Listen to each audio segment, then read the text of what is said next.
All right, y'all, this is it. We have now taken custody of the SkiffWorX Wright Water 12. That's a tough one to say, but I've got it right here behind me. Just delivered from SkiffWorX. She looks really good. Got the black with a seafoam green 30 or 45 quart cooler, and we've also got a 3-gallon tank right there underneath. A nice padding to sit down on. The 9.9 Tohatsu 4-stroke engine on the fly jack plate right there.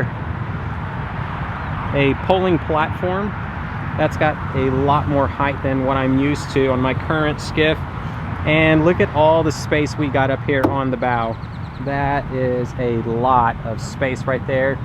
I've been given the green light to mount a plate up here to put the, what do you call it, trolling motor from Minn Kota. I'm gonna take it out there first, use the push pole and see if I can pull straight, and if I can, well then there's probably not going to be a need for the Minn Kota, but I'm thinking I probably will, so I don't know, who knows. We'll just play it by ear whenever we get out there on the water. But look at all the bow space that we got. There's no bow hatch or anything like that, although it is an option. This is bare bones. What you see right here is gonna net or cost you $12,495.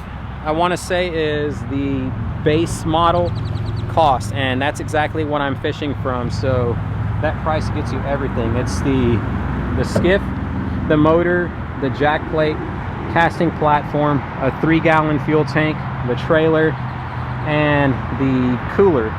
So all of that right there is going to get you out there fishing on the water. So not too bad. I'm loving what I see. I'm going to be able to get around a lot faster from back here whenever I'm piloting it. I can just scoot right up there to the front at the bow and then start controlling it. Yeah, so what else is there to say about this? He said there's a 0 dead rise. And if you look down here, right on the keel, we've got a somewhat, I forgot what it's called, but what it's supposed to do, I think it's a keel, I don't know, but what it's supposed to do is help me with tracking straight. I'm hoping that it's going to be able to do that. Another thing that I've noticed is the little lip right here. Now, everything that I'm telling y'all, you got to bear in mind that I am not a skiff guy. I haven't fished from one for years. I'm a kayak person who has jumped into the skiff market to get me to a lot of far off places, lickety split. So my range has been increased, and I absolutely love marsh fishing. So I don't come with all kinds of skiff experience. And when I purchased my first one, I didn't know that not having this lip right here was gonna play a factor in hull slap coming up and over.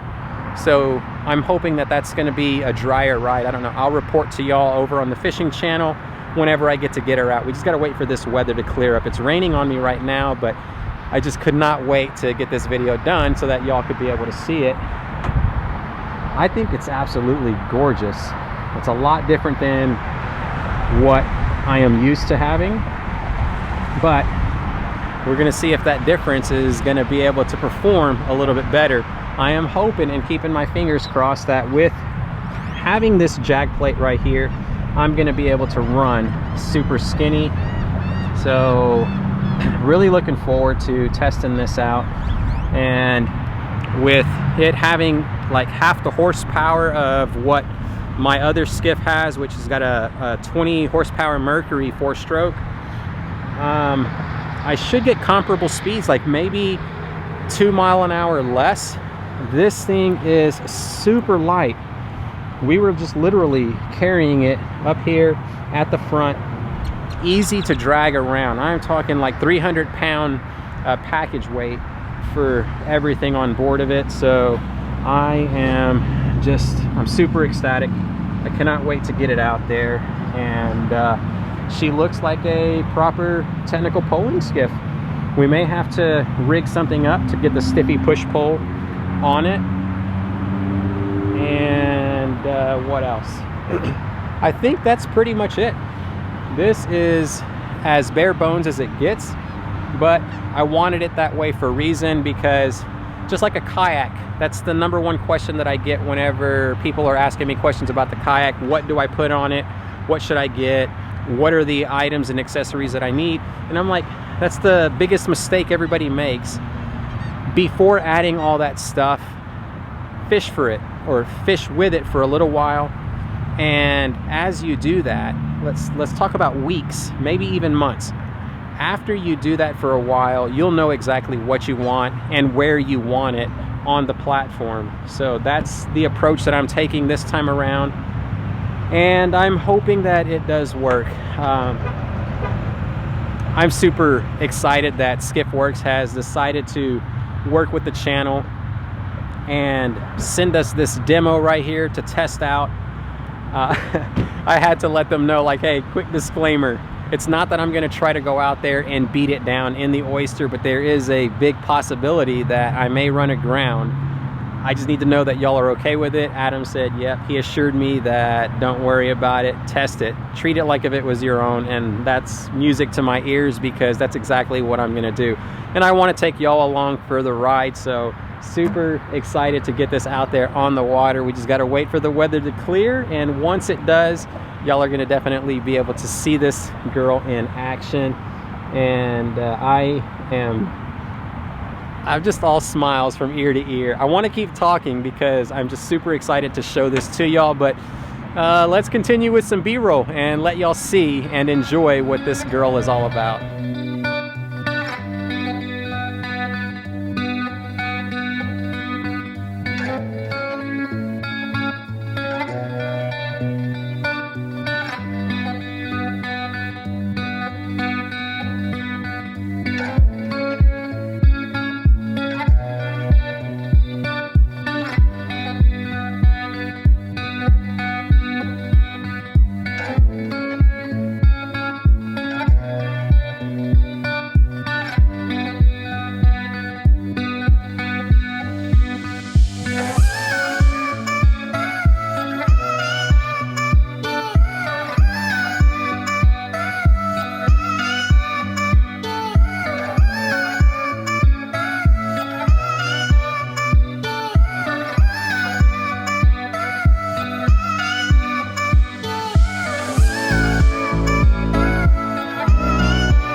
the Wright Water 12 from SkiffWorX.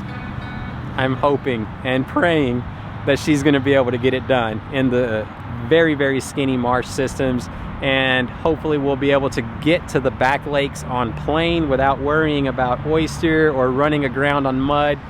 So let's see what happens.